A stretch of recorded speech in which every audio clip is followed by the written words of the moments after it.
पूर्व में बताए थे, सजातीय विजातीय स्वगत भेद रहित सच्चिदानंद स्वरूपम ब्रह्म न अंतकरण उपाधि अनुगतम बद्ध मुक्त गुरु शिष्यादि व्यवहारम भजते। जो अद्वितीय आत्म साक्षात्कार किए हैं, जिसको ज्ञान हो गया, वो सजातीय विजातीय स्वगत, इसको विचार किए थे, भेद रहित जो सच्चिदानंद स्वरूप को समाधि में अनुभव करता है, जिसको ऐसा दृढ़ अपरोक्ष ज्ञान हो गया, उसके लिए पारमार्थिक में ऐसा कोई व्यवहार नहीं रहता है। गुरु शिष्य परंपरा ऐसा, लेकिन ये नहीं कि व्यवहार में नहीं करते हैं। यदि ऐसे व्यवहार नहीं करेंगे तो उपदेश देंगे? नहीं दे सकते हैं उपदेश। यदि बोले ज्ञान हो गया तो कोई गुरु नहीं, कोई शिष्य नहीं, यदि ऐसे कहेंगे तो शास्त्र तो व्यर्थ हो जाएगा। स गुरुमेवाभिगच्छेत् श्रोत्रियम ब्रह्मनिष्ठम, ब्रह्मनिष्ठ गुरु के पास जाएं। ऐसे मुंडको उपनिषद में आता है, ब्रह्मविद जो ब्रह्मविद ब्रह्म वरिष्ठ ब्रह्मज्ञानी गुरु के पास जा करके सगुरुमेवाभिगच्छेत्, ऐसा वहाँ पर उपदेश दिया है। यदि ज्ञान होने के बाद यदि कोई गुरु शिष्य ऐसी परंपरा नहीं रहेगी तो उपदेश कौन देगा? किसको उपदेश देगा? कोई किसी को उपदेश नहीं देगा। जी, कोई किसी को उपदेश नहीं देगा। यदि ज्ञान हो गया, अद्वितीय आत्म साक्षात्कार कर लिए, तो यदि कोई गुरु परंपरा ऐसा कुछ भी है ही नहीं, गुरु शिष्य कोई भाव नहीं है।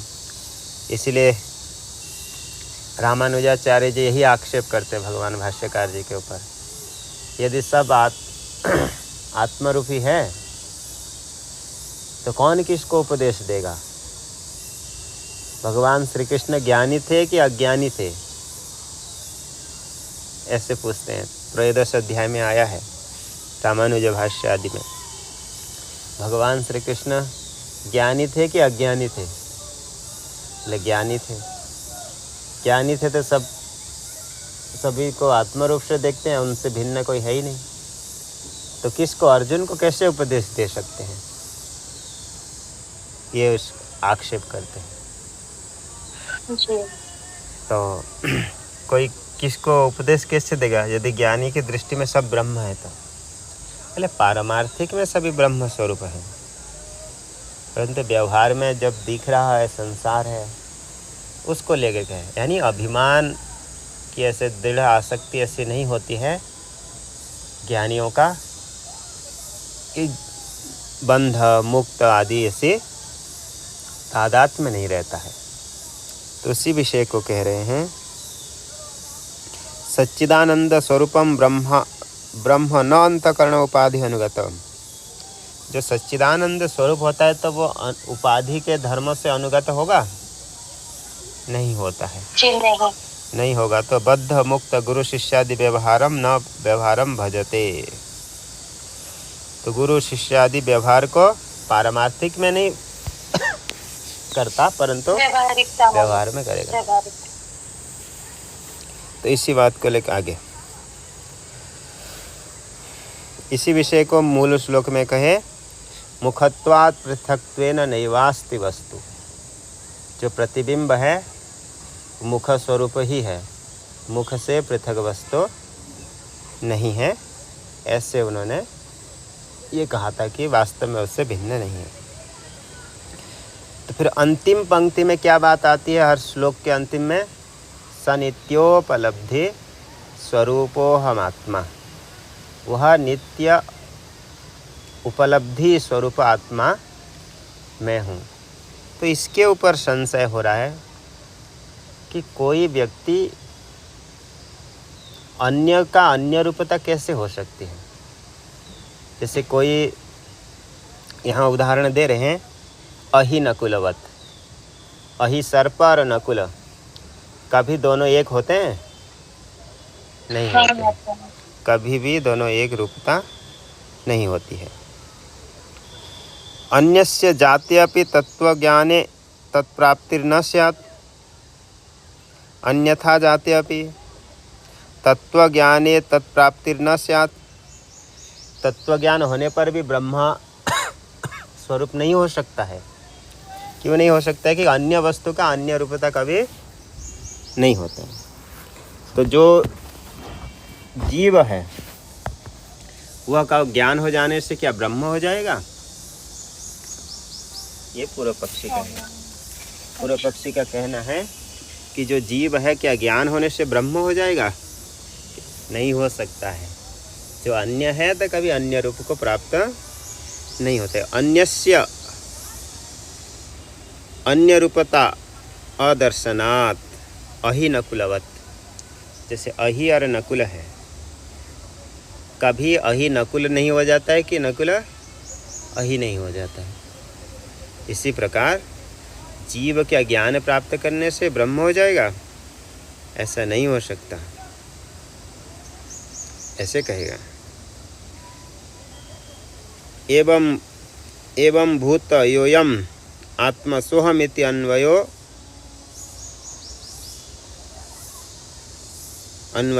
अन्यत पूर्ववत।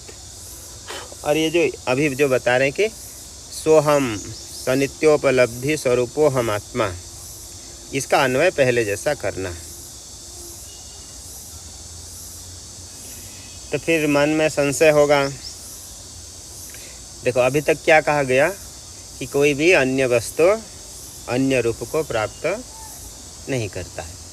तो इसमें एक दृष्टांत दे रहे हैं कि ननु सिद्ध पारद योगाद अयसः कांचनता दृष्टा कथम अन्यस्य अन्य रूपता। एक पंक्ति एक वाक्य छूट गया है। कथम में जो था छूट गया है, पुस्तक देख रहे थे। कथम अन्यस्य अन्य रूपता नोपलभ्यते। बल्कि रसायनवादी शास्त्र है। रसायन शास्त्र में आता है कि पारद क्या मरकरी बोलते क्या बोलते, उसको मिला करके सोने में, ये लोहे से सोने बनाने की प्रक्रिया है। ऐसे तो पूरा लोहे से सोना नहीं बन जाता है, परंतु वो क्या दिखता है? सोने जैसे लगता है। जब तक उस पारद का गुण धर्म उसमें रहता है, वह लोहा कैसा लगेगा? उसको रसायन शास्त्र क्रम से ऐसे पुराने शास्त्रों में सोने बनाने की ऐसे पद्धति है। वास्तव में वो ओरिजिनल सोना नहीं बनता है, सोने जैसे दिखता है। बोले सिद्ध पारद योगादयसः कांचनता दृष्टा, कांचन रूपता दिखी जाती है उसमें। कथम अन्यस्य अन्य रूपता न उपलभ्यते इति चेत। एक वस्तु अन्य रूप नहीं होता है, आपने ये कहा था, ऐसे तो दिखा गया है। तो वहाँ पर इसी विषय को त्रोटकाचार्य जी ने अच्छे प्रकार से विस्तार से बताए हैं। ये जो उदाहरण आया है इसको श्रुति सार समुद्धरणम ग्रंथ में त्रोटकाचार्य जी ने इसको विचार करके खंडन किया है। ठीक है, यदि कोई वस्तु भिन्न होता है तो अन्य का अन्य रूपता कभी भी नहीं हो सकता। यदि पहले से ही वही स्वरूप हो, अविद्या अज्ञान से भिन्नता लग रहा है, तो तत्स्वरूप को प्राप्त कर सकते हैं। तो त्रोटकाचार्य जी क्या कहे हैं, ये श्लोक यहाँ पर दे रहे हैं, देख सकते हैं। श्लोक तो दिए हैं इसमें। त्रोटकाचार्यरेव अपाकृतम तत्पृथक खंडनम अनुष्ठीयते। तो हम इसका अन्य प्रकार से हम खंडन करने की अलग से प्रयास नहीं करेंगे, क्योंकि त्रोटकाचार्य जी इसको अच्छे से विस्तार किए हैं। क्या है इसमें दिया है? उदका तद यथा उदका वयवानभिभूय पयो रजता वयवांश्च यथा कनकम विपरीतमतिम जनयत्युदके रजते च तथा यसी हेममतिम।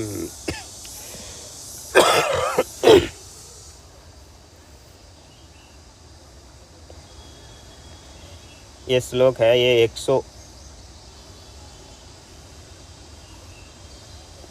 नहीं, 99 नंबर श्लोक है। इसका विषय क्या है पूरा आपको प्रकरण बता देता हूँ। ऐसा है कि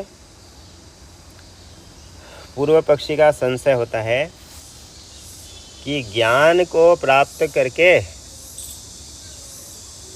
जीव ब्रह्म स्वरूप को प्राप्त करता है, ऐसे कहने की कोई आवश्यकता नहीं है। ऐसे कौन कहेगा? पूर्व पक्षी। वास्तव में कभी जीव ब्रह्म नहीं बन जाएगा ज्ञान को प्राप्त करके। पहले शास्त्रों में तो आया है तत्त्वमसि अहम ब्रह्मास्मि, तो शास्त्र दृष्टिया तो उपदेशो वामदेववत्। ब्रह्मसूत्र में विचार हुआ है कि वामदेव जी कहते हैं कि अहम अनुरभवम सूर्यश्च यो देवानाम प्रत्यबुध्यता। जो देवता लोग उसको जैसा जाने तद्रूप हो गए। शास्त्र में ऐसा आया है। तो फिर पूर्व पक्षी कहता है कि वो उपासना है। उपासना में ऐसे होता है कि कोई व्यक्ति चिंतन करता है तो बड़ा चिंतन करता है, तद्रूपता का चिंतन करता है, अहम ब्रह्मास्मि, ऐसे उपासना है। वहाँ वास्तव में जीव ब्रह्म नहीं बनता है, अपितु ऐसे उपासना करके वैसा ब्रह्म का गुण धर्म अपने में लाता है। ऐसा ये पूर्व पक्षी वहाँ पर कहता है। और ये इस प्रकार से वहाँ कहा है, तो उसको वहाँ पर खंडन किए हैं। वास्तव में ये तो अभी पूर्व पक्षी ने क्या कहा? जीव जो है वास्तव में ब्रह्म नहीं बनता है, परंतु ब्रह्म का गुण धर्म अपने में लाता है, ऐसा चिंतन करके उपासना करके। और उसके ऊपर ये दृष्टांत दिए हैं, ये पारद और ये लोहे का। अयसो वयवानाम अभिभूय रसः स्थितवान नलानुगृहीतमनु कनकत्वमतिं जनयत्ययसे प्रतिपन्नमयो न तु कांचनताम।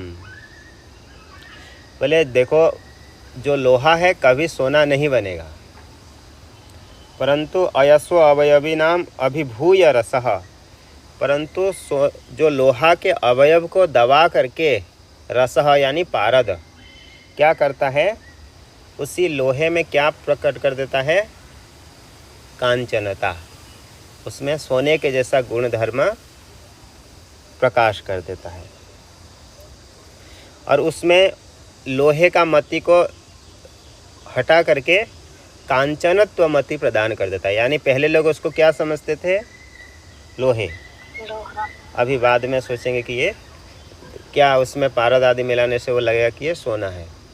जैसे माता जी लोग पहनते हैं ना, बड़े बड़े ऐसे पूरे ऐसे पहनते हैं। कुछ लोगों का तो ओरिजिनल नहीं होता है, तो ऐसे पहनते हैं। तो इसी प्रकार वहाँ पर पूर्व पक्षी कह रहा है कि उसमें गुण धर्म आ जाता है सोने के जैसे। इसी प्रकार चिंतन करने से अहम ब्रह्मास्मि कभी जीव ब्रह्म नहीं बनेगा, अपितु तो उसके गुण धर्म उसमें आ जाएंगे। तो यहाँ पर ये उदाहरण बता दिए। इसी विषय और स्पष्ट भी कर रहे हैं। जैसे और एक दृष्टांत देकर के, अभी ये वाला, अभी जो इसी हमारे पुस्तक में है, रस वीर्य विपाक विनाशमनु प्रविश्यति कांच, ये वाला श्लोक ने दिसे। हाँ, उदकावयवान अभिभूय पयो रजतावयवांश्च यथा कनकम, ये दिया। इसी श्लोक उसमें भी दिया है, तद यथा उदकावयवान अभिभूय पयो रजतावयवांश्च यथा कनकम विपरीतमतिं जनयत्युदके रजते च तथा अयसि हेममतिम। बोले जैसे जल और दूध को मिला देते हैं तो दूध जैसे, जल भी दूध जैसा दिखता है कि नहीं दिखता है? तो क्या वहाँ पर जो दूध है जल को नष्ट करके वहाँ दूध जैसे दिखता है कि दोनों मिल जाते हैं, दोनों मिल जाते हैं, एक दूसरे को नष्ट करके वहाँ दिखते हैं नहीं। इसी प्रकार रजत, ये जो पारद है और लोहे हैं, वो उसमें गुण धर्म के कारण ऐसे सोना जैसे दिखते हैं, अपितु लोहा को नष्ट नहीं करता है, लोहे को सोना जैसे दिखा देता है। इसी प्रकार जीव भी ब्रह्म को ऐसे स्वरूपता दिखा देता है, ऐसा वहाँ पर कहना है। तो एक अन्य वस्तु कभी भी अन्य रूप नहीं हो सकता है, ऐसा कहा। तो इसके ऊपर फिर सिद्धांती उनका निराकरण करते हैं कि नहीं, मोक्ष, जो मोक्ष है वो नित्य है कि अनित्य है? नित्य है। यदि मोक्ष नित्य है तो दूसरे का गुण धर्म पहले से नहीं है, बाद में चिंतन करके आया है, तो उसका कोई निश्चय है कि वो आगे तक रहेगा? नहीं रहेगा, क्योंकि जो भी पहले नहीं था अभी उत्पन्न होता है तो वो क्या होगा, आगे जा कर के नाश हो जाएगा, नष्ट हो जाएगा। इसलिए यद कृतकम तद अनित्यम, जो कृतक होता है वो अनित्य होता है। कृतक यानी कार्य, जो भी कार्य होता है वो विनाशी होता है। यदि जीव चिंतन करके यदि ब्रह्म का गुण धर्म लाया है, वास्तव में उसमें नहीं है, तो आगे जाकर के उसके गुण धर्म भी नष्ट हो जाएंगे। इसीलिए जो मोक्ष है ऐसा पारद और लोहे जैसा नहीं है, क्योंकि देखो वो आप जैसे वो देखे होंगे माता जी लोग पहनते हैं, जब नए नए लाए होते हैं तो पूरे सोने जैसे दिखता है, कुछ दिन बाद क्या होता है, वो उसके रंग हटने लग जाते हैं। इसी प्रकार यदि कोई जीव होगा, चिंतन करके यदि ब्रह्म रूपता को प्राप्त करेगा, यदि उसके वास्तव है नहीं, तो आगे फिर उसके गुण धर्म नाश हो जाएंगे, क्योंकि वो अनित्य हो जाएगा। इसी बात को अगले श्लोक के द्वारा इसमें ही दिए हैं पुस्तक में। क्या श्लोक है? रस वीर्य विपाक विनाशमनु प्रविनश्यति कांचन ताप्ययशः कृतकं हि न नित्यमपि प्रगतं समवेतमवश्यमपेति यतः। देखिए, जो रस वीर्य विपाकम विनाशमनु, यदि रस पाक का विपाक जब नाश हो जाता है, उसके बाद क्या होगा, अनु, उसके पश्चात प्रविनश्यति कांचन ताप्ययशः, जो अयसः लौहस्य कांचनताम अनुनश्यति, उसमें जो सोनेपन है आगे नष्ट हो जाता है। कब? जब उसका रस विपाक आदि सारे नष्ट हो जाते हैं, तो उसमें जो सोने का पन दिख रहा था वो भी नष्ट हो जाता है। क्यों? कृतकम ही नहीं नित्यमति प्रगतम, क्योंकि ऐसा बुद्धि होती है कि कभी भी कृतक क्या होता है, नित्य नहीं होता है। समवेतम अवश्यमपेति यतः, जो उसमें आकर के रहा है वो अवश्य ही एक दिन नष्ट हो जाए। इसलिए कह रहे कि जो चिंतन करके ब्रह्म रूपता आती है, ऐसा नहीं है, अपितु स नित्योपलब्धि स्वरूपो हम आत्मा, ये पहले से ही जीव का स्वरूप है। तो यहाँ पर जो पूर्व पक्षी ने आक्षेप किया था, अन्य वस्तु कभी अन्य रूपता को नहीं हो सकता है, तो बोले सत्य है, परंतु यहाँ पर तो हमारा जो नित्योपलब्धि स्वरूप आत्मा है वो पहले से ही वह स्वरूप है। तथा च वस्तु तो भिन्नयोर अभेद अनुपपत्या तद अभेदो मोक्ष शास्त्र व्यर्थ स्यात्। इसलिए वास्तव में भेद नहीं है, वास्तव में तो क्या है, अभेद है। यदि वास्तव में भेद मानोगे तो अभेद कहने वाले शास्त्र भी व्यर्थ हो जाएंगे, क्योंकि अनित्य अभेद को बताएगा शास्त्र? नहीं बताएगा। शास्त्र तो क्या कहता है, जीव और ब्रह्म की जो एकत्व कथन क्या है, वो नित्य एकता को कथन क्या है। अनित्य एकता को कहेंगे? नहीं कहेगी। शास्त्र ने आपको ऐसा बात बताया मोक्ष जो आगे जाकर के नाश हो गया। जिस मोक्ष के लिए आपने इतना प्रयत्न किया वो आगे जाकर के क्या हो गया, विनाशी हो गया। तो आपके साथ ये क्या हो गया, धोखा हो गया। आपके साथ धोखा हो गया, छल हो गया। जो मोक्ष शास्त्र जिसके लिए इतने प्रयत्न किया गया है वो आगे जाकर के फिर संसार में आना ही पड़ेगा, तो ये तो व्यर्थ ही हो गया। इसलिए स नित्योपलब्धि स्वरूपो हम आत्मा, ये जो कथन किया गया है वास्तव में दो भेद पदार्थों में नहीं कहा गया है। जो शास्त्र अभेद का कथन किया है वो नित्य अभेद को कथन किया है, अनित्य अभेद को कथन नहीं किया है। ये इसका तात्पर्य है। यहाँ तक हो गया चतुर्थ श्लोक।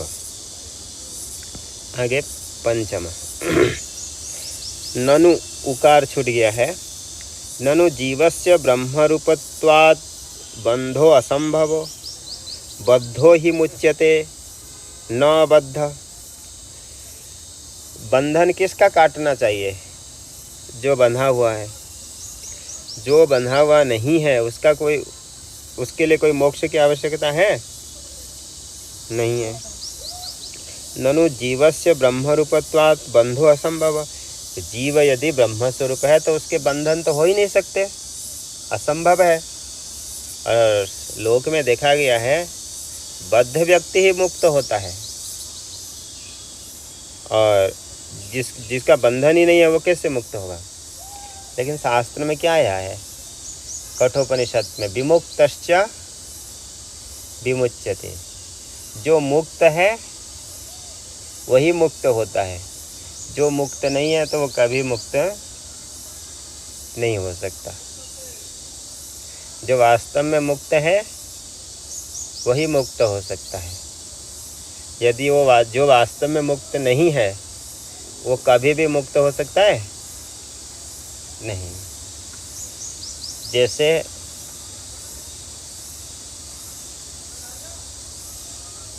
सूर्य में उष्णता है, अग्नि की उष्णता,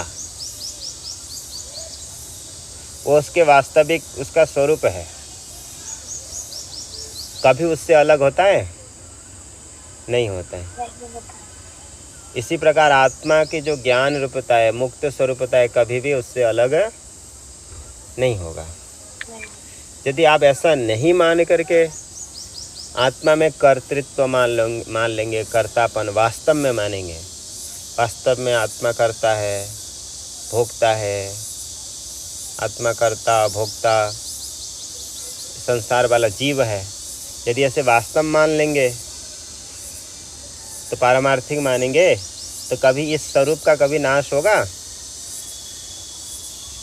नहीं हो पाएगा। समझ में आ रहा है?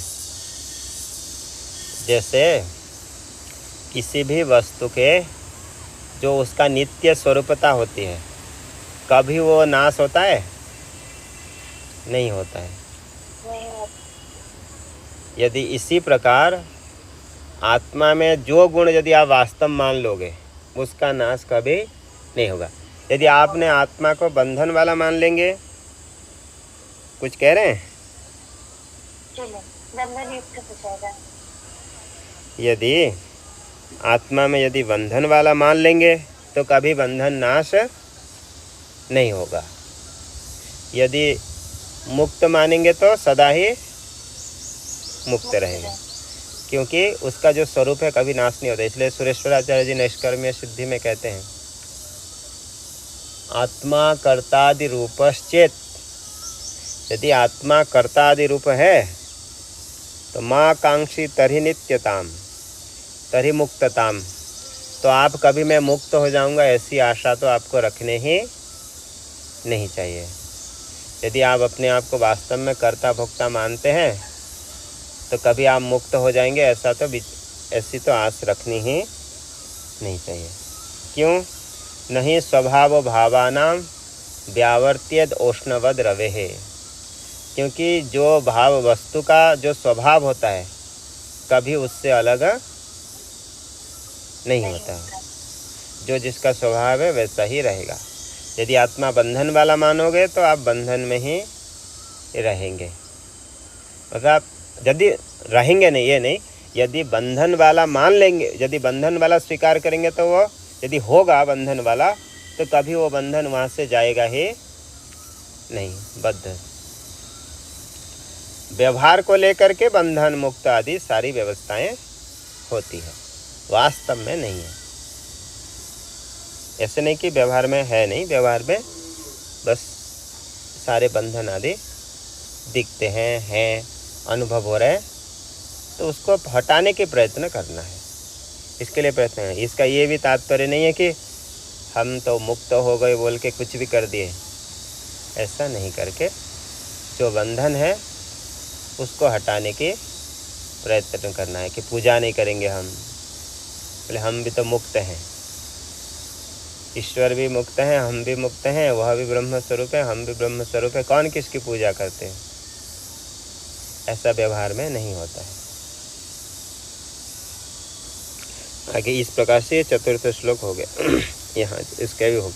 तो जीवस्य ब्रह्म रूपत्वाद बंधो असंभव, क्योंकि बद्धो ही मुच्यते, जो बद्ध होता है वही मुक्त होता है, अबद्ध न। जो बंधन में नहीं है वो क्या ही मुक्त होगा। तदुपादेश तत्व ज्ञान बाध्यत्वात् इति कस्य मोक्षः तस्मात् बंध मोक्ष योर असंभवाद मोक्ष प्रतिपादक शास्त्र प्रमाणम प्रतिपादक शास्त्रम अप्रमाणम एवैति शंकाम अपाकरोति। तो पूर्व पक्षी ने कहा कि बद्ध ही पहले से ही मुक्त है तो बंधन है ही नहीं। और कस्य मोक्षः, किसकी मोक्ष होगी। तस्मात् बंध मोक्ष और असंभवाद, बंध मोक्ष संभव नहीं होने से मोक्ष प्रतिपादक शास्त्रम अप्रमाणम, तो मोक्ष को प्रतिपादन करने वाले शास्त्र क्या हो जाएंगे, अप्रमाण हो जाएंगे, अप्रामाणिक हो जाएंगे। इस प्रकार के शंका को आगे निराकरण कर रहे हैं, आगे के श्लोक से बताएंगे।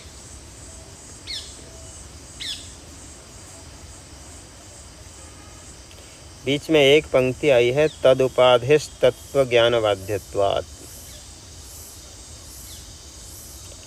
ये जो आया कि उसके उपाधि की आत्मा के तत्व ज्ञान से बाध हो जाता है। इस पंक्ति के यहाँ बीच में ऐसे देने की कोई आवश्यकता नहीं थी। सिद्धांत की बात है।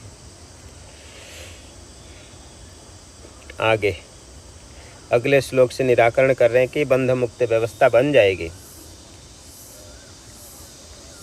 वास्तव में तो नहीं है, इसी को दिखाएंगे। यथा दर्पणा भाव आभासः नौ, है पूरा उसमें पुस्तक तो पढ़िए, नहीं तो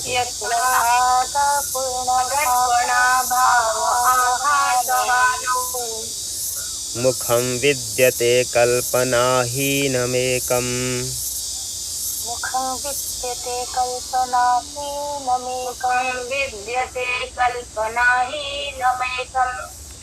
तथाधि वियोगे निराभासको यः,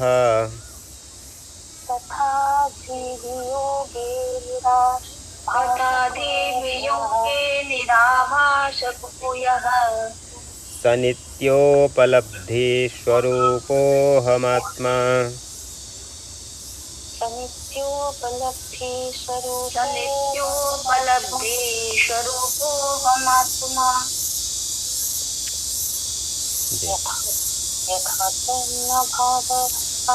यथा दर्पण, आराम से धीरे धीरे पढ़िए। देखिए, यथा दर्पण भाव आभासः नो मुखं विद्यते कल्पनाहीनमेकम्, तथाधि वियोगे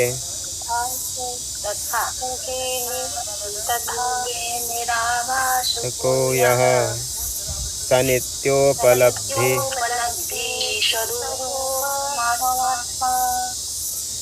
यथा दर्पणा भाव आभासहानौ मुखम विद्यते कल्पनाहीनमेकम्।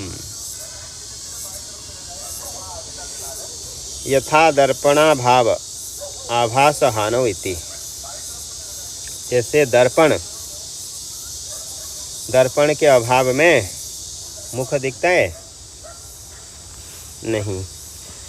यथा दर्पणा भाव आभासहानौ, दर्पण के अभाव होने से क्या होता है, आभास की भी हानि, वो भी वस्तु भी नहीं दिखता है, ये प्रतिबिंब भी नहीं दिखता है। मुखम विद्यते, तो मुख मात्र ही रहता है। कल्पना ही नमेकम, कल्पना नहीं होती है प्रतिबिंब के। तथाधि वियोगे निराभासको यह, इसी प्रकार जिस अंतकरण रूपी स्वच्छ पदार्थ में चैतन्य आत्मा की प्रतिबिंब पड़ता है, वो उपाधि ही नहीं रहेगा तो जीव भाव रहेगा नहीं। तो नित्य मुक्त जब उपाधि है तब वहाँ पर जीव भाव से दिखता है। तथाधि वियोगे निराभासको यह, इसी प्रकार धी के वियोग से वह चैतन्य आत्मा निराभासक चिदाभास आदि स्वरूप में नहीं रहेगा। सनित्योपलब्धि स्वरूपो हम आत्मा, वह नित्य उपलब्धि स्वरूप आत्मा मैं हूँ। उपाधि के नाश होने से तो सद्रूप आत्मा मात्र ही रहता है, और उपाधि के कारण सारी व्यवस्था बनती है। जो पूर्व में अवतरणिका दे रहे थे कि व्यवस्था नहीं बनेगी, पहले व्यवस्था तब तक है जब तक उपाधि है। अविद्या उपाधि है, अज्ञान, अंतकरण उपाधि है, शरीर उपाधि है। ये जो उपाधियां हैं, उपाधि को लेकर के भान होता है। यथा दर्पणा भाव आभासहानौ इति, आभास नहीं होने के लिए क्या होता है, आभास कब नहीं होगा, जब दर्पण का अभाव है। यथा दर्पणा भाव आभासहानौ, आभास के अभाव के लिए दर्पण का अभाव कारण बनता है। यथा यद्वत, यथा यद, एक द छूट गई, यथा यद्वत, यथा यद दर्पणे अथवा यदवा की, ऐसे ही एक मिट गया है वहाँ पंक्ति। यथा यद्वत, ऐसे यद्वत सही रहेगा। यथा यद्वत दर्पणे उत्तारिते तद अभावे, जब दर्पण का अभाव होता है तो क्या होगा, आभासहानौ सत्याम, आभास की भी अभाव होती, प्रतिबिंब भी नहीं दिखता है। क्यों, निमित्ताभावे नैमित्तिकस्यापि अभावः, ऐसा ही व्याकरण का नियम है। निमित्तापाये नैमित्तिकस्यापि अपायः, जब निमित्त हट जाता है तो नैमित्तिक भी हट जाता है। निमित्त नहीं रहेगा तो जिस निमित्त से कार्य दिख रहा था वो भी नहीं रहेगा। निमित्ताभावे नैमित्तिकस्यापि अभावः इति प्रसिद्धि, ऐसा प्रसिद्ध है। व्याकरण में भी थोड़े अलग प्रकार से, या लोक में भी सर्वत्र प्रसिद्ध है। मुखा प्रतिबिंबे निवृत्तेर निरुपाधिकम मुखमात्रम विद्यते, जब मुख का प्रतिबिंब निवृत्त होने पर मुख रहेगा कि नहीं रहेगा, मुख मात्र ही, मुख तो रहेगा, मुख मात्र रहता है। मुख प्रतिबिंबे निवृत्ते निरुपाधिकम मुखमात्रम विद्यते कल्पनाहीनम दैविध्या भान भ्रम रहितम। कल्पनाहीनम यानी जो मुख है वो किसी प्रकार की कल्पना नहीं है, वो तो सत्य है। इसी प्रकार सारे उपाधियों के नष्ट होने पर जो अधिष्ठान है वो तो रहेगा ही। जो कल्पनाहीन है, कल्पना रहित है, वो सत्य है। द्वैविध्य भान भ्रम रहितम, दो प्रकार के भान भ्रम आदि बिंब प्रतिबिंब व्यवहारहीनम। वास्तव में बिंब है कि प्रतिबिंब है? मुख, दोनों ही नहीं है। दर्पण होगा तो जब प्रतिबिंब दिख रहा है तो उसका बिंब कल्पना किस में करते हैं? मुख में, मुख को करते हैं।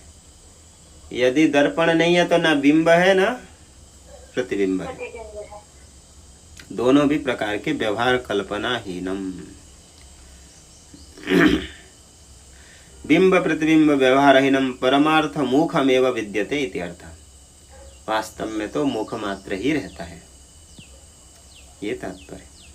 दृष्टांतम दर्शयित्वा तद्वत् उपाधि अभावे दाष्टान्तिके अपि एतद् दर्शयति। ये दृष्टांत को समझा दिए, दिखा करके आगे उपाधि के अभाव होने पर दाष्टान्तिक चैतन्य आत्मा में भी सद्रूपता ही, शुद्ध पारमार्थिक रूपता ही रहता है। इसी विषय को दिखा रहे। तथाधि वियोगे निराभासको यः, तथाधि वियोगे इति, तथा तेन एव प्रकारेण, इसी प्रकार उपाधि वियोगे, उपाधियो धियो बुद्धेर वियोगे, उपाधि नहीं, धियो बुद्धेर वियोगे, धी बुद्धि के वियोग हो जाने पर तत्वमस्यादि वाक्यत्व अखंडा कारिता चित्त वृत्तिया अविद्या तत्कार्य बाध निवृत्ति सती।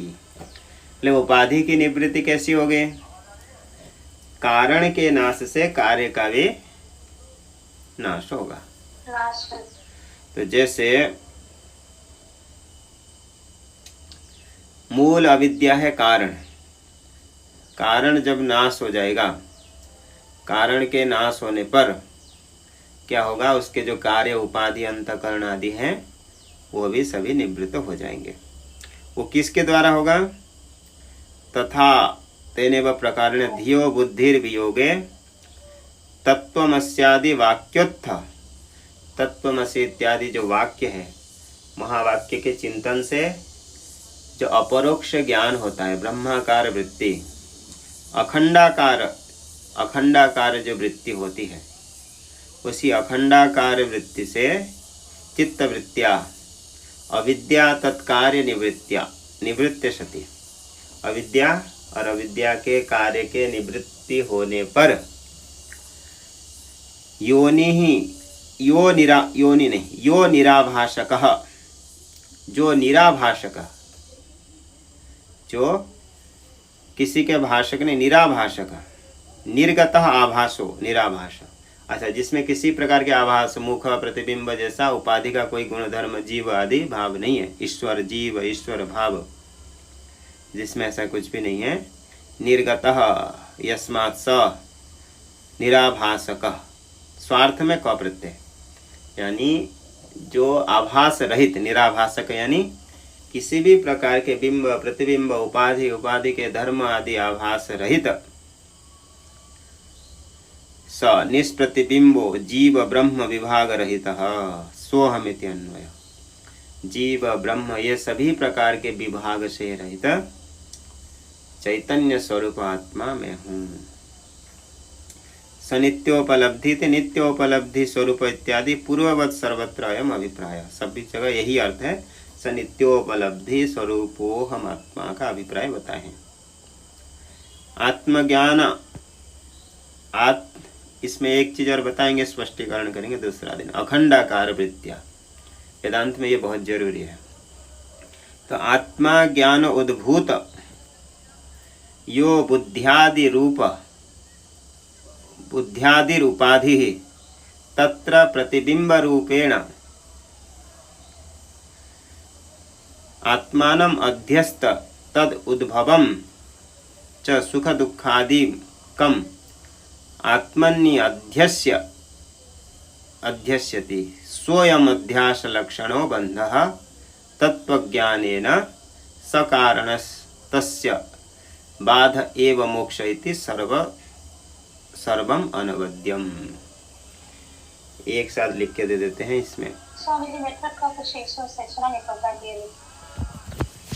जी जी जी।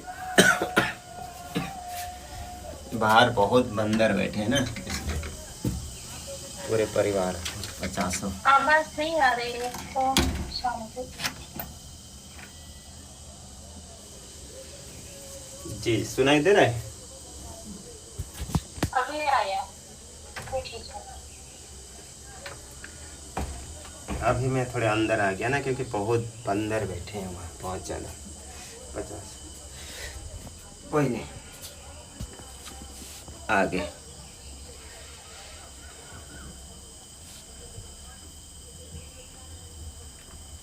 यहाँ तक अच्छा, समय भी हो गया है, इसको करेंगे कल कर देंगे।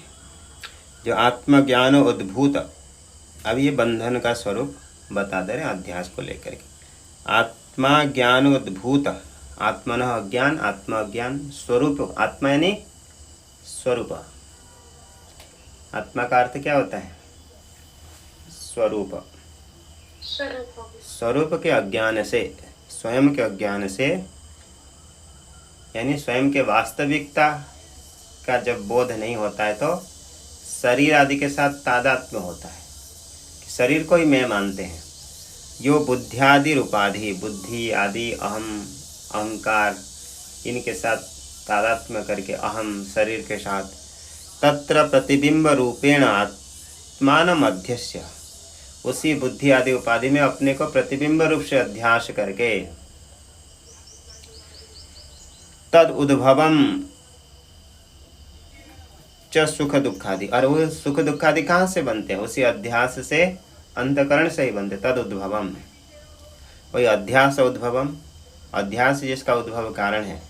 सुखादिक सुख दुखादिकम आत्मन्य अध्यस्य, आत्मा में अध्यास करके स्वयं अध्यस्य, आत्मन्य अध्यस्यति, अपने में अध्यास करता है। इसी को अध्यास लक्षणों बंधा, यही बंधन है। और अलग से कोई बांध करके नहीं रखें। जो मान लेते हैं कि ये मैं हूँ, मेरा है, ये मेरे अपने हैं, यही बंधन है। इसी प्रकार मन बुद्धि इंद्रियां सभी के साथ जो तादात्म्य है, इसको बताएंगे फिर कल से। ओम पूर्णमदः पूर्णमिदं पूर्ण